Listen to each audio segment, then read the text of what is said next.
황해과를 당시는 전주 시민뿐만 아니라 특히 농촌에 있는 농민들이 대단히 좋아하고 잘 알았습니다. 의료계에 있어서는 의성이라고까지 불렸던 분입니다. 전주의 도시 서민, 농촌에 있는 농민들을 치고 황해과의 치료를 또는 진료를 안 받은 사람은 거의 없습니다. 아침이면은 진료실이 대기실이 꽉 차가지고 번호를 타고 그렇게 해서 어떤 양반이요. 6.25 전쟁을 전후로 해서 상당히 그 순환을 좀 당한 일이 있었다고 그랬죠. 그 순환은 바로 낙동강전선에서 있었던 인민군 부상자들이 전주로 이송돼 오면서 시작된 거거든요. 진주 부근에 있는 낙동강전선에 있던 사람들은 이제 끌고 오는데요. 따로 들 것도 없으니까 가만히로 꿰서 저 동리에서 이 동리로 들 것으로 줄줄줄 옵니다. 그러니까 팔을 다친 사람은 걸어서 오고 다리를 다친 사람은 또는 복부를 다친 사람은 들 것으로 옵니다. 그러니까 밤새도록 그 동리에 있는 사람들은 동원이 돼가지고 그걸 메고 가죠. 근데 문제 식사는 어떻게 하겠습니까? 환자들이고 간신히 죽이나 얻어먹을까 말까 하고 동리 사람들조차도 먹거리가 없고 먹을 것이 없는데 인민군한테 먹을 것이 어디가 있어요. 그렇게 해가지고 거의 반죽음을 해서 전주 예수병원까지 온 거예요. 오니까 이제 아비규환이 된 것이죠. 그 속에 이제 의사를 동원하고 의약품을 동원했지만 거의 죽어갔다고 그래요. 거기다가 이제 부상자들 상처에는 버러지, 고자리가 우글우글하고 손으로 훑어낼 정도였습니다. 미처 약은 없고 손을 쓸 수는 없고 사람은 많이 되게 있고 이렇게 해서 이제 구입할 수복이 된 다음에 거기서 치료한 사람이 누구냐 하고 달게 들어가지고 바로 이 황해과 이분이 거기서 치료를 했어요.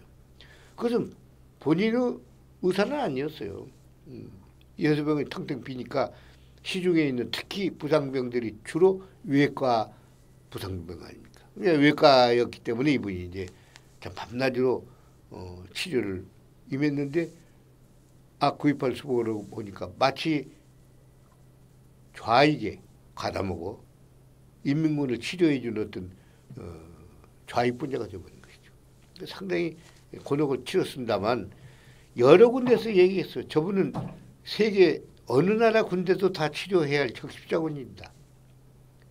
뭐 심성이 곱다 나쁘다가 아니라 원래 저분은 의성이었기 때문에 그런 여러 가지 때문에 이제 의료 현장에 복귀가 되었습니다. 한 37년도에 경성의대를 나와가지고 의학전문학교죠. 나와가지고 도립병원 병원 의사로 부임한 거예요. 평안도 사람이에요. 황의섭이라는 분입니다.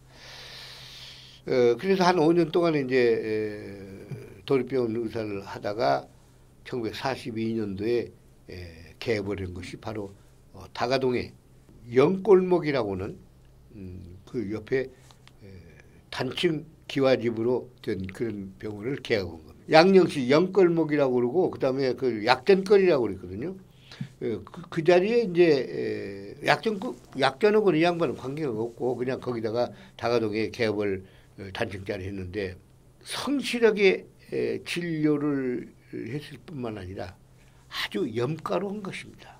그 염가라는 말은 당시만 해도 의료비랑 굉장히 비쌌고 모든 사람들이 가난하게 살 때 아파도 병원을 못 간 거죠. 일생 동안 병원 못 가고 죽은 사람들이 대부분이었습니다.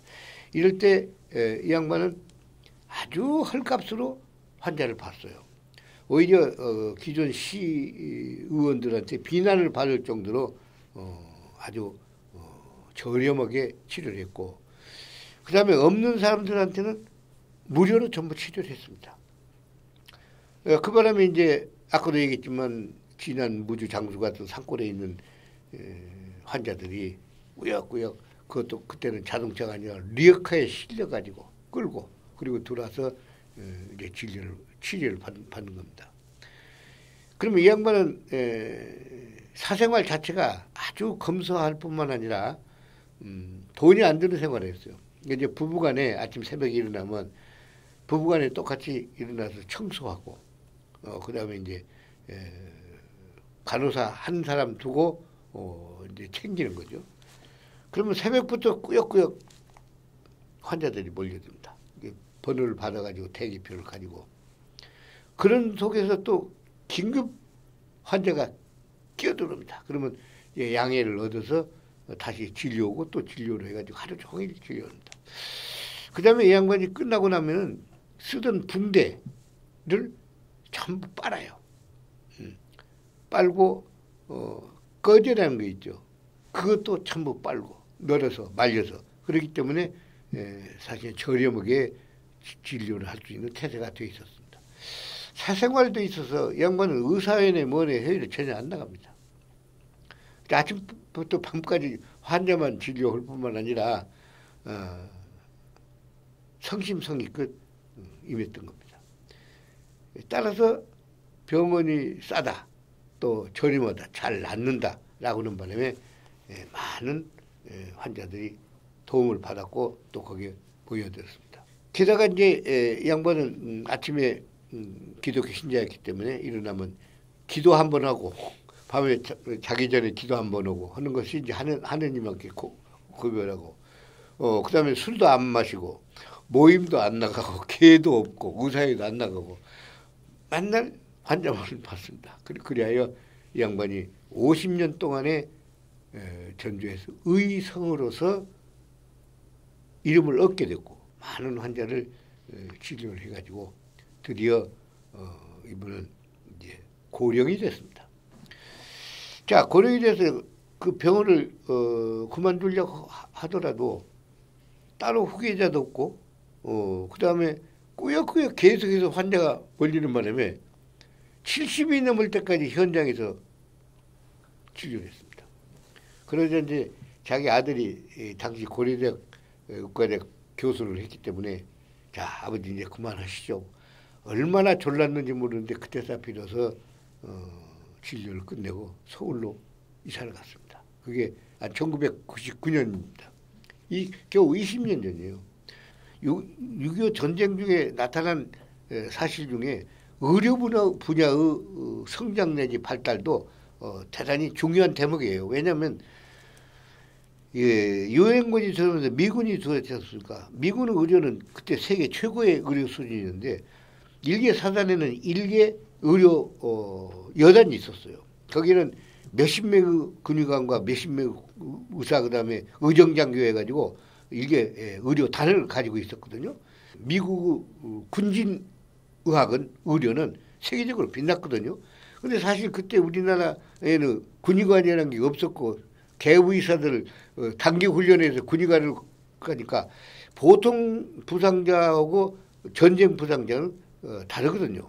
그래서 미군들한테 많은 교육을 받고 또 실제로 전쟁에서 수술하는 까닭에 우리나라의 의료 수준이 바로 6.25 사변 후에 60년대 성장하고 발달했다고 봐도 과언이 아니고 그건 전쟁과 상당히 밀접한 관계가 있습니다. 그래서 이 우리 황익과 이 양반도 보수 교육도 받고 또 실제로 많은 부상자들을 본인이 치료를 했지 않습니까? 이런 그 경험과 체험에서 참 의성소리를 들을 만큼 아주 성실하게 일생을 전주 의료계에 바치고 간 분이 바로 황희섭 의과라고 할 수 있습니다. 도시는 역사가 말해줍니다. 많은 주택단지들이 있고 아파트 단지들이 있습니다. 가서 보면 황량하기 짝이 없습니다. 물론 나무가 자라서 조금은 나아지기는 했습니다만 바로 그 토지는 역사성이 없습니다. 그러나 도시에는 수백 년은 수많은 역사가 얽혀있기 때문에 바로 이 성교 의료와 더불어서 전주의 의료 발전사는 전주 일가의 생활사일 뿐만 아니라 전주의 역사이기 때문에 이와 같은 역사는 소중하게 다뤄가지고 보존하고 기록하고 그리고 후손에게 남겨줘야 한다고 그렇게 생각을 합니다.